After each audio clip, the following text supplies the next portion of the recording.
एक बार फिर से आपका स्वागत है सांगरिया पब्लिक स्कूल के ऑनलाइन प्लेटफॉर्म पर। और हम जो पढ़ रहे थे वो ख्याति के मेथड पढ़ रहे थे। मैंने आप जो अपना पढ़ रहे हैं वो एनसीईआरटी के अकॉर्डिंग पढ़ रहे हैं। तो देखो हमने दो विधियां पढ़ ली थी, औसत विधि और अधिलाभ विधि। अब अपनी तीसरी विधि है पूंजीकरण विधि। पूंजीकरण विधि के दो भाग है, मैंने आपको बताया था। पूंजीकरण विधि के दो भाग है। पहला भाग है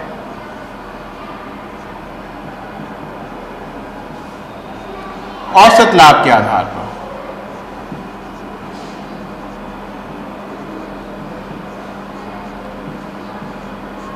और दूसरा है अधिलाभ के आधार पर।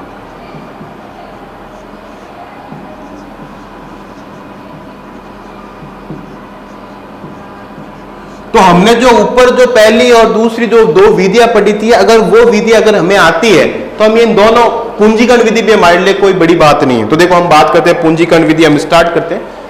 पहला हम पढ़ते हैं औसत लाभ के आधार पर। तो देखो बात करते हैं, पहला है औसत लाभ के आधार पर।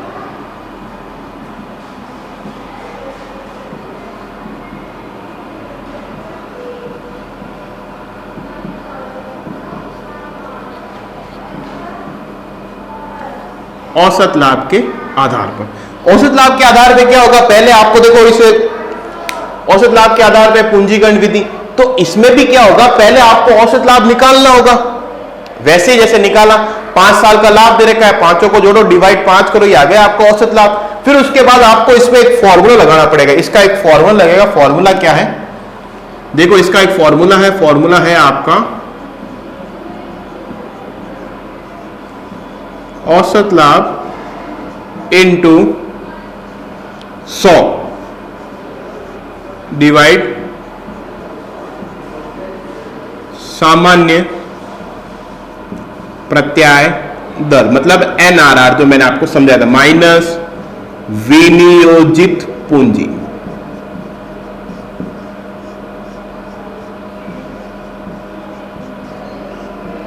ये इसका फॉर्मूला, औसत लाभ इंटू 100 डिवाइड सामान्य प्रत्याय दर माइनस विनियोजित पूंजी, यह आपका फॉर्मूला इसका। अब देखो हम बात करते हैं इसके क्वेश्चन की।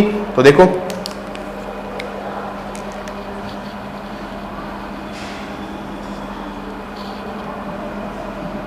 क्वेश्चन की बात करते हैं। सिंपल क्वेश्चन है, हम बात करें, जैसे क्वेश्चन है एक फर्म का औसत लाभ 15,000 है। एक फर्म का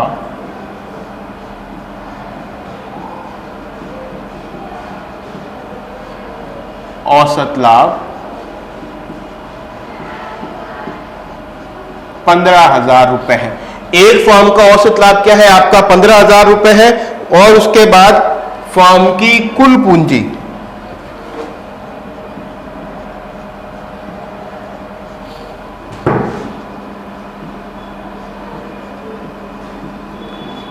कुल पूंजी 1 लाख रुपए है। फर्म की कुल पूंजी क्या है, 1 लाख है, और औसत लाभ कितना है, 15,000 है। सामान्य प्रत्याय दर 1 लाख रुपए है।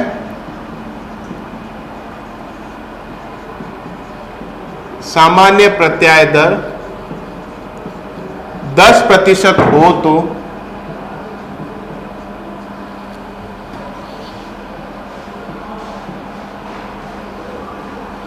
तो विधि क्या है, औसत लाभों के आधार पर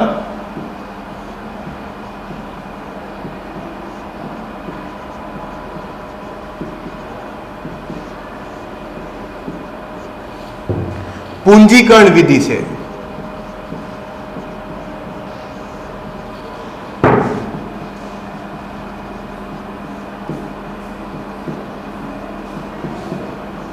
ख्याति की गणना करो। कोई दिक्कत नहीं, सिंपल फॉर्मेट है आपका, बस खत्म। देखो आंसर हम सॉल्व करते हैं इसका, बिल्कुल इजी वे में चलेंगे अपन। क्वेश्चन क्या है, एक फर्म की कुल औसत लाभ कितना है आपका, 15,000। औसत लाभ कितना है, 15,000। और फर्म की कुल पूंजी कितनी है, 1 लाख। सामान्य प्रत्याय दर कितनी, 10%, बस। और इसमें देखो मेथड का नाम आ गया औसत लाभ के आधार पर। कौन सी विधि, पूंजीकरण विधि से आपको सॉल्व करना है। क्वेश्चन क्या कह रहा है, औसत लाभ के आधार पर पूंजीकरण विधि से आपको सॉल्व करना। देखो तरीका यही है। अब देखो तरीका कैसे है, बिल्कुल इजी है। बनाओ आंसर,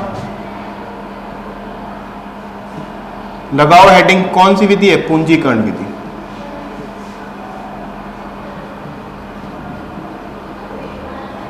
किसके आधार पर है, लिखना चाहो तो ब्रैकेट में लिख दो, औसत लाभ के आधार पर।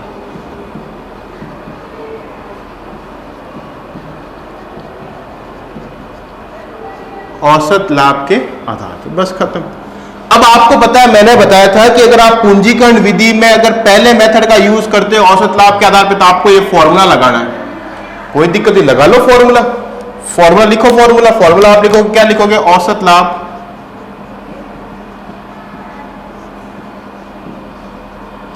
इंटू 100 डिवाइड सामान्य प्रत्याय दर माइनस विनियोजित पूंजी। ये है, कोई दिक्कत नहीं, सॉल्व करो बस खत्म। जैसे अपन बात करते हैं, चलो इससे लिख लेता हूं। औसत लाभ कितना है, 15,000 इंटू 100 डिवाइड सामान्य प्रत्याय दर क्या है, 10%। भाई ये 10 है, परसेंट इसका ऊपर 100 आ गया, माइनस विनियोजित पूंजी आपके व्यापार में कितने रुपए लगा रखे, आप बोलोगे सर 1 लाख रुपए। बस इसको सॉल्व कर लो। सॉल्व कैसे करोगे भाई, 1 0 से 1 0 कट गया, 15 इंटू 10 कितने होते हैं, 1,50,000 माइनस 1 लाख, कितने आ गई, 50,000। ये आ गई आपकी ख्याति, ये आ गई आपकी ख्याति। कितनी ख्याति आ गई व्यापार की, 50,000। तो क्या किया, इसमें फॉर्मूला लगाया, आंसर औसत लाभ। इसमें देखो आपको औसत लाभ सिंपल दे रखा था, अगर औसत लाभ आपको सिंपल नहीं दे रखा तो वही फॉर्मूला, जितने साल का लाभ है उससे उतने को डिवाइड कर दो, आपको औसत लाभ आ गया। ये था आपका औसत लाभ के आधार पर। अब दूसरा है अधिलाभ के आधार पर, तो उसका भी देख लो।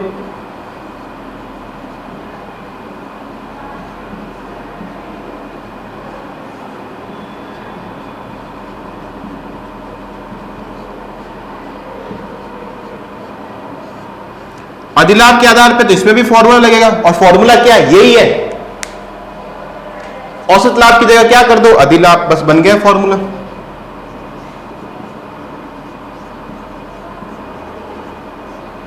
अधिलाभ इंटू 100 डिवाइड सामान्य प्रत्याय दर, बस खत्म। ये विनियोजित पूंजी वापस नहीं आएगा, क्योंकि हम पूंजी का समायोजन जब औसत लाभ से अधिलाभ निकालते हैं तभी हम पूंजी का समायोजन कर लेते हैं। तो देखो इसका भी एक क्वेश्चन ले ही लेते हैं।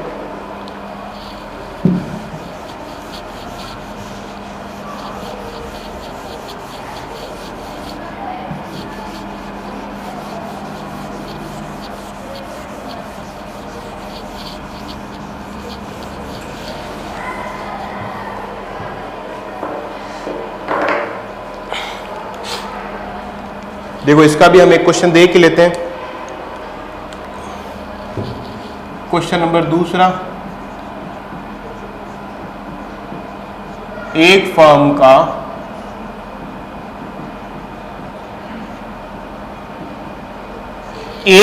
का औसत लाभ जो है, एक फर्म का औसत लाभ जो है आपका 1 लाख रुपए है,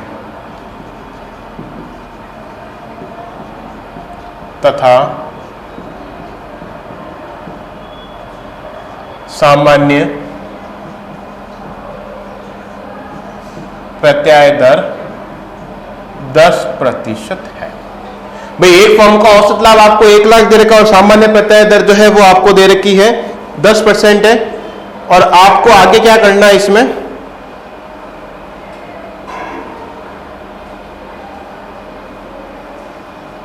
दस प्रतिशत है और आपको दे रखा है विनियोजित पूंजी जो है वो 8 लाख रुपए। फर्म की विनियोजित पूंजी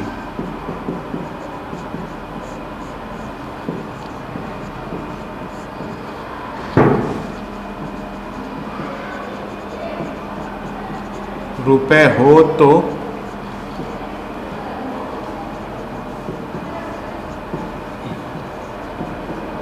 अधिलाभों के आधार पर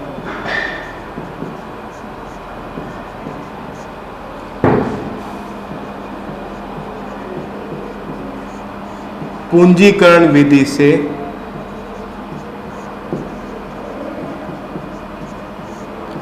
ख्याति की गणना करो। देखो इसमें भी आपका वही है, औसत लाभ आपको दे रखा है 1 लाख, सामान्य प्रत्याय दर 10% है, पूंजी कितनी 8 लाख है, और आपको अधिलाभों के आधार पर, देखो क्वेश्चन आपने पूरा अधिलाभों के आधार पे पूंजीकरण विधि से आपको ख्याति की गणना करनी है। देखो फॉर्मूला यही है, लिखो आंसर।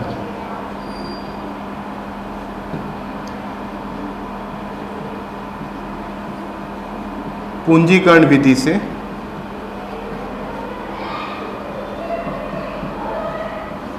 ख्याति की गणना, पूंजीकरण विधि से ख्याति की गणना, यह है पूंजीकरण विधि से ख्याति की गणना।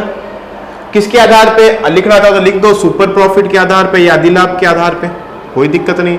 अब आपको पता है इसका फॉर्मूला क्या है, फॉर्मूला हमने लिख रखा है, फॉर्मूला क्या है, अधिलाभ इंटू 100 डिवाइड सामान्य प्रत्याय दर, ये था इसका आपका फॉर्मूला। अब प्रॉब्लम ये है कि अगर इस फॉर्मूले को लिखते हैं, अगर हम इसका आंसर लिखते हैं, आपको पता है सामान्य प्रत्याय दर मतलब अधिलाभ हमें पता ही नहीं है, इंटू 100 हमें पता है, सामान्य प्रत्याय दर हमें पता, अधिलाभ नहीं पता, अधिलाभ निकालो तो बनाओ वर्किंग नोट,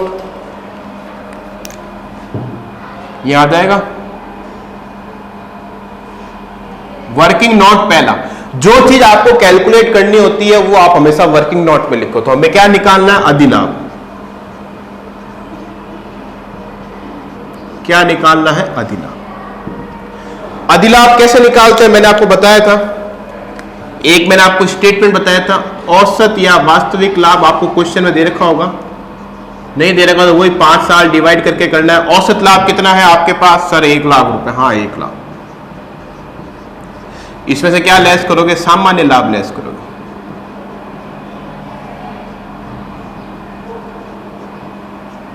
सामान्य लाभ कैसे निकालते हैं, वो लाभ जो हमने सोच रखा है, सोचा कितना हमने, भाई हमने व्यापार में पूंजी कितनी लगाई 8 लाख, सोचा कितना 10%, तो 8 लाख का 10%, लास्ट वीडियो मैंने पूरा बता रखा है। 8 लाख का 10% क्या होता है सर, 80,000। अब देखो हमने औसत लाभ हमें कितना हुआ 1 लाख, हमने लाभ सोचा कितना, सोचना मतलब सामान्य लाभ कितना सोचा हमने 80,000, तो हुआ कितना 1 लाख, सोचा कितना 80,000, सोचा कितना 80, हुआ कितना 1 लाख, तो कितना ज्यादा हुआ 20,000 ज्यादा हुआ, हमने सोचा उससे ज्यादा हुआ 20,000, तो 20,000 यहां पे क्या हो जाएगा आपका सुपर प्रॉफिट। आगे लिख दो फॉर्मूले में, फॉर्मूला हमारे पास क्या, अधिलाभ कितना है 20,000 इंटू 100, सामान्य प्रत्याय दर है आपकी 10%, 1 जीरो से 1 जीरो कट गया, आंसर आपका आ जाएगा 2 लाख।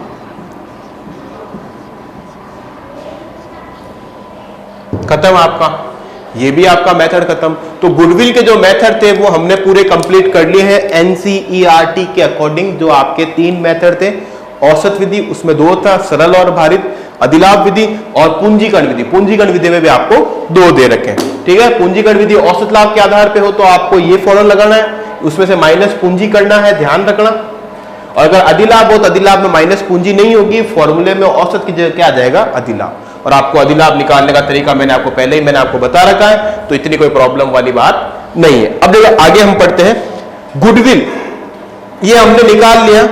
इससे जो भी आंसर है, जैसे हमने गुडविल का आंसर निकाला भाई 2 लाख, गुडविल कौन लेके आएगा। अब आप बोलोगे सर गुडविल तो नया साझेदार लेके आता है,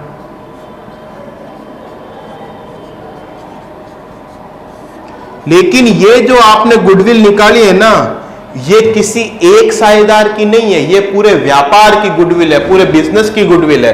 तो ये पूरे 2 लाख रुपए नया साझेदार नहीं लेके आएगा। नया साझेदार का जितना हिस्सा जैसे हमने पढ़ा था, मान लो सी आ रहा है, सी 1/4 के लिए आ रहा है, तो सी 1/4 जितने हिस्से के लिए व्यापार में आ रहा है उतने हिस्से की ही ख्याति की राशि लेके आए। जैसे कितनी हुई पूरे व्यापार की ख्याति? 2 लाख। 2 लाख का 1/4, क्योंकि सी अपना हिस्सा लेके आएगा, कितना होता है? 50,000। तो सी जब व्यापार में नया प्रवेश करेगा तो पूंजी तो पता है कितनी लेके आएगा, लेकिन ख्याति कितनी लेके आएगा? ख्याति लेके आएगा 50,000। हमने जितने मेथड पढ़े हैं ख्याति के, गुडविल के, उसमें जो ख्याति का जो आंसर आया वो पूरे व्यापार की ख्याति, ना कि किसी एक साझेदार की। अगर किसी एक साझेदार की निकालनी हो तो उसके हिस्से से उसको मल्टीप्लाई कर लो। जैसे हमने 1/4 से मल्टीप्लाई किया, क्या आ गया? 50,000। तो ये तो हो गई हमारी ख्याति।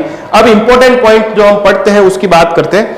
जैसे सीधी सी बात है, हम जो क्वेश्चन पढ़ते हैं उसकी बात करते हैं। जैसे मैं यही इसको वापस मिटा रहा हूं, एक बार आप देख लो, इसको मिटा रहा हूं।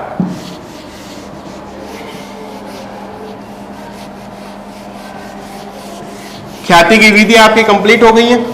अब जो मैं समझा रहा हूं थोड़ा सा बोर्ड पे ध्यान दो।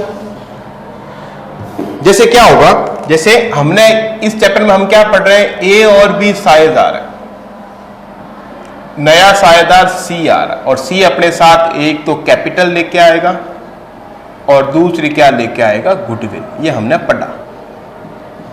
कैपिटल की राशि तो वो पूरे का पूरे व्यापार में लाके देगा, जिसका इस खुद का मतलब उसमें किसका हिस्सा? सी का पूरा अधिकार होगा अपनी पूंजी पे। लेकिन गुडविल ये लाके किसको देगा?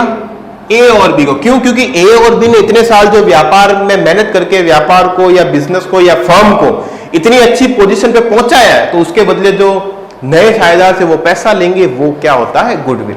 ठीक है, क्लियर? अब देखो आगे बात करते हैं। पहली इसकी एंट्रियां बता रहा हूं मैं आपको, एंट्रियां इसकी कितनी एंट्रियां बनती है उसकी बात करते हैं। देखो पहली बात करते हैं, सी गुडविल लेके आएगा तो पहली एंट्री ये, सी गुडविल लेके आएगा पहली एंट्री ये, और दूसरी एंट्री जब सी गुडविल लाके ए और बी को देगा या ए और बी गुडविल लेंगे। तीसरी एंट्री क्या होगी? अगर ए और बी चाहते हैं कि हम गुडविल का पैसा निकाल लें अपने खाते में से, तो तीसरी एंट्री ये हो जाएगी। मतलब 3 एंट्रियां तो आपकी ये है, पहली गुडविल लाने की, दूसरी ए और बी गुडविल लेंगे, और तीसरी अगर ए और बी चाहते हैं गुडविल निकालना तो वो एंट्री हो जाएगी आपकी तीसरी। और चौथी एंट्री होगी यदि ख्याति खाता पहले से खुला हो।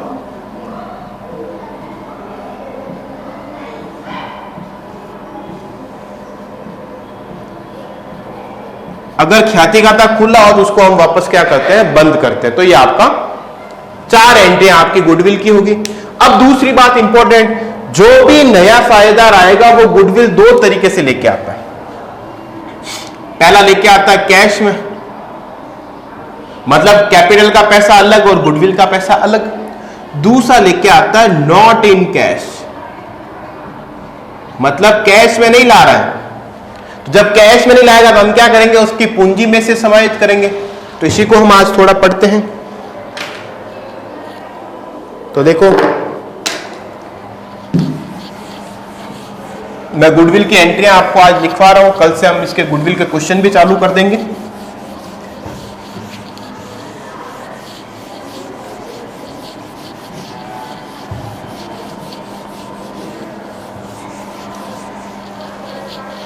जैसे देखो हम बात करते हैं गुडविल की एंट्रियां। तो गुडविल की एंट्री देखो स्टार्टिंग से इजीली पढ़ते हैं।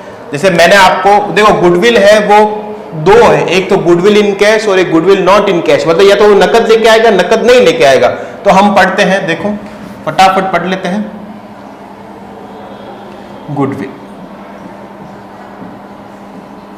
गुडविल की एंट्रियां पढ़ रहे हैं। मैंने एक पेज के 2 पार्ट किए हैं। पहला पार्ट है गुडविल इन कैश, यहां पे मैं लिख रहा हूं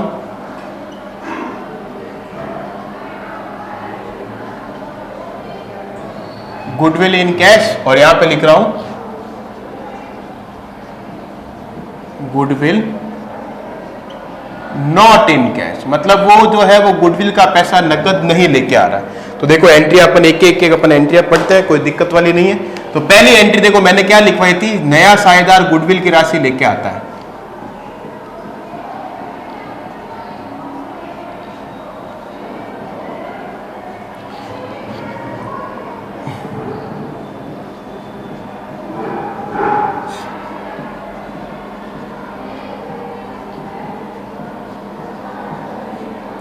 नया साझेदार क्या कर रहा है, गुडविल की राशि नकद लेके आ रहा है, तो नकद लाने की एंट्री क्या होती है, मैंने आपको अभी बताई। देखो जब सी या कोई नया साझेदार गुडविल का पैसा नकद लेके आ रहा है तो उसकी एंट्री क्या होगी, 11 में हमने एंट्री पढ़ी है, व्यापार में जब सी पैसा लेके आ रहा है तो व्यापार में पैसा आ रहा है, तो आने वाली वस्तु को डेबिट करो।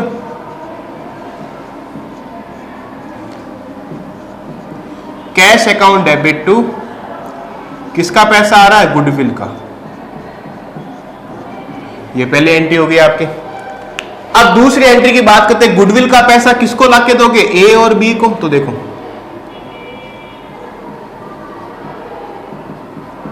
गुडविल की राशि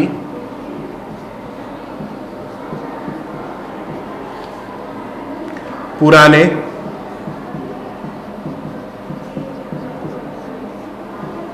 साझेदारों में बांटने पर, आपको पुराने साझेदार में गुडविल की राशि बांटनी पड़ेगी ना, पुराने को लाखों दो, पुराने को अगर आप लाके दोगे तो वो बांटेंगे। तो अब यहां पे क्या होगा, पुराने साझेदार से ए और बी है, जब सी पैसा ए और बी को लाके देगा तो ए और बी को फायदा होगा, फायदा होगा तो आप क्या करो, क्रेडिट। तो बस वही यहां पे गुडविल को आपने डेबिट किया, नेक्स्ट एंट्री में गुडविल क्या हो जाएगा, credit. Goodwill account debit to किसको, ओल्ड पार्टनर, वो पुराने पार्टनर ही तो है, ओल्ड पार्टनर कैपिटल अकाउंट। ये हो गई आपकी दूसरी एंट्री। अब बात करते हैं अपन तीसरी एंट्री की। भाई ए और बी को सी ने गुडविल का पैसा दिया है, तो ए और बी चाहते हैं भाई हम गुडविल का पैसा निकालने में, तो देखो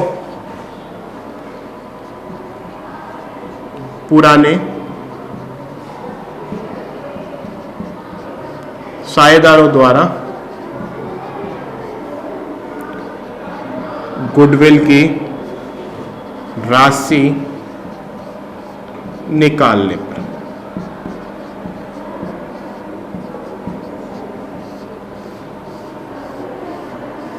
देखो जब पुराने साझेदार गुडविल की राशि, अब क्या हुआ, पहले गुडविल आ गई और हमने पुराने को दे दी। अब पुराना साझेदार क्या करेगा, अपने खाते में से गुडविल के पैसे निकालेगा, तो उनको क्या होगा, लॉस होगा, उनकी पूंजी कम होगी या उनके पैसे कम होंगे, तो उनको डेबिट कर दो। तो एंट्री क्या होगी, देखो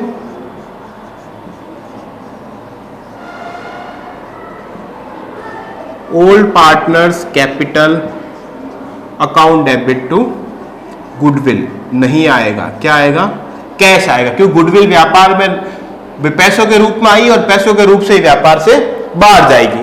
ठीक है, तो चौथी एंट्री बात करते हैं। यदि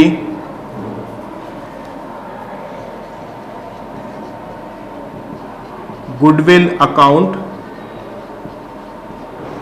पहले से विद्यमान हो। अब देखो इसका मतलब क्या है, जब सी व्यापार में आ रहा है, जब सी व्यापार में आ रहा है उससे पहले ही ए और बी का कोई गुडविल खाता खुला है, क्या है, खुला है, तो उसको आपको बंद करना पड़ेगा। बंद करने की एंट्री क्या होती है, जो हमने ये ऊपर एंट्री लिखी ना ये सेम होगी, बस थोड़ा सा चेंज होगा। क्या होगा,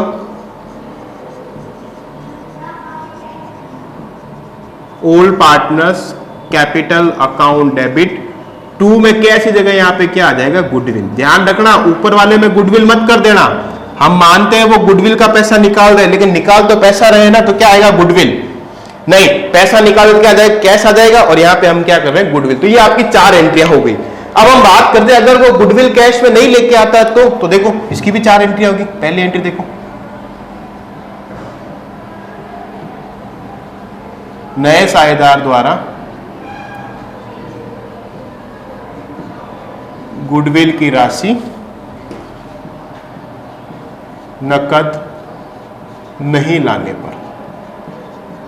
भाई सीधी सी बात है, अगर वो गुडविल का पैसा नकद नहीं लेके आ रहा तो हम क्या करेंगे भाई, अगर हम किसी को कैश में पैसा, अगर कैश में अगर कुछ बेचते हैं तो हम कैश का नाम लिखते हैं। अगर मान लो हमने किसी को उधार बेचा तो उस व्यक्ति का नाम लिखेंगे, तो वही चीज है। आप इसको ऐसे मान लो जैसे ये जो गुडविल है ये नकद नहीं, ये उधार है। या फिर ऐसे मान लो जब सी है जो नए साझेदार के रूप में आ रहा है, अगर वो गुडविल का पैसा नहीं लेके आ रहा तो हम क्या करेंगे, उसकी पूंजी में से पैसा निकालेंगे गुडविल का। जब हम उसकी पूंजी में से पैसा निकालेंगे गुडविल का, उसकी पूंजी कम होगी तो उससे क्या होगा, उसको लॉस होगा। तो इसकी एंट्री देखो क्या होगी, कैश की जगह उसका नाम लिख दो, new partner capital account debit to goodwill. हो गई एंट्री। चेंज क्या होगा, कैश हमने हम उसका नाम जैसे सी आएगा तो सी इज कैपिटल अकाउंट लिख देंगे। फिर दूसरी एंट्री गुडविल, देखो गुडविल आ गई है भाई, पूंजी में से निकाल ली तो गुडविल आएगी तो बटेगी, तो वापस एंट्री ये सेम की सेम हो जाएगी। बटेगी अगर साझेदार चाहते हैं उसको निकालना तो ये सेम होगी, और ख्याति खाता पहले से खुला हो तो ये भी आपकी एंट्री सेम होगी। अब यहां पे 2 मिनट थोड़ा सा ध्यान से देख लो, ये जो 2 एंट्रियां हैं, ये जो 2 एंट्रियां है आपकी पहली और दूसरी, ये आपकी जो है कंपलसरी है, मतलब अनिवार्य है। ये 2 एंट्री आपको करनी ही करनी है। अगर बिजनेस में गुडविल आएगी तो गुडविल बटेगी, बिजनेस में गुडविल आएगी तो गुडविल बटेगी, और ये 2 एंट्री है ये आपकी ऑप्शनल है। अगर क्वेश्चन में इंफॉर्मेशन हो तो ही करनी है, वरना नहीं करनी है। अगर वो ख्याति की राशि निकालना ही नहीं चाहते हैं तो आपको ये एंट्री नहीं करनी है। अगर मान लो ख्याति खाता पहले से खुला ही नहीं हो तो आपको ये एंट्री करनी ही नहीं है। ये 2 एंट्रियां, ऊपर वाली 2 एंट्रियां, जैसे ये भी आपकी दूसरी एंट्री है, ये भी आपकी तीसरी है, और ये भी आपकी चौथी है। मतलब ये 2 एंट्री आपकी कंपलसरी रहेगी, और ये 2 एंट्री अगर क्वेश्चन बोलेगा तो ही करनी है, वरना आपको नहीं करनी है। क्योंकि ख्याति खाता पहले से खुला है तो ही बंद करोगे, अगर वो खुला ही नहीं तो आप बंद क्या करोगे।